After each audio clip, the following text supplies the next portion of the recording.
an zo wajen. Ina masoya masu bibiyar fitaccen jaruman nan na masana'antar shirya fina-finan Hausa na Kannywood, bugu da ƙari a cikin ƙayataccen shirin nan mai dogon zango wato labari na magana nake akan Nafisa Abdullahi. To babu shakka kaya ya tsinke a gindin ka ba.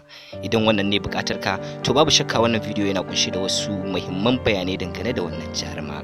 Idan wannan ne zuwan ka karo na farko zuwa wannan tasha, to kar ka manta da danna subscribe da kuma alamar ƙararrawa domin sanar da kai batutuwa da suka shafi mawaƙan ƙasar Hausa, jarumawan masana'antar shirya fina-finan Hausa na Kannywood da ma al'amuran da suka shafi ƙasar Hausa baki ɗaya. Ita dai Nafisa Abdullahi ta kasance ɗaya daga cikin fitattun jarumawan mata da ke masana'antar shirya fina-finan Hausa na Kannywood, wanda ta yi matuƙar shura a nan gida Najeriya, Afirka da ma duniya baki ɗaya. Bayan sana'arta na fitowa a matsayin jaruma a cikin fim, bugu da ƙari jarumar ta kasance 'yar kasuwa. An haifi jaruma Nafisa Abdullahi a ranar 23 ga watan Januwari na shekara ta 1992 a cikin garin Jos da ke jihar Plateau. Fitacce jarumar ta yi karatunta na primary school a Air Force Private School da ke cikin garin Jos, yayin da ta kammala secondary school ɗinta a Government Girl College Dutse da ke cikin birnin tarayya Abuja.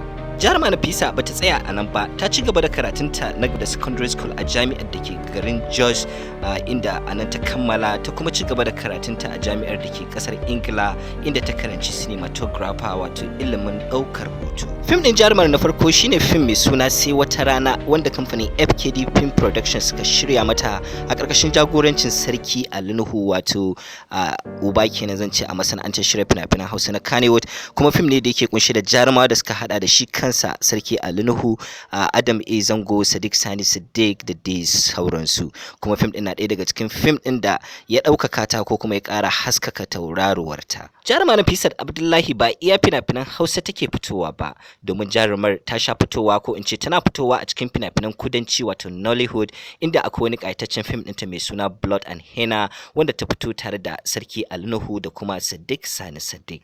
Ga jerin fina-finan da jarumar ta fito a ciki, fina-finan sun hada da Sai Wata Rana, Ya Daga Allah, Blood and Henna, Madubin Dubawa, Toron Giwa, Ummi, Yar Agadas, Ahlul Kitab, Alhini, Baban Sadiq, Alhaki Kwaikwayo, Ɗan Marayan Zaki, Laifin Daɗi, Cikin Waye da dai sauransu. Waɗannan su ne a takaice tarihi ko kuma in ce fina-finan da jarumar ta fito a ciki.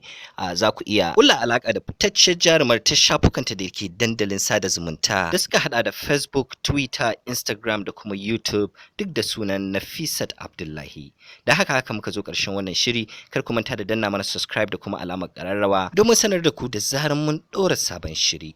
Mun gode.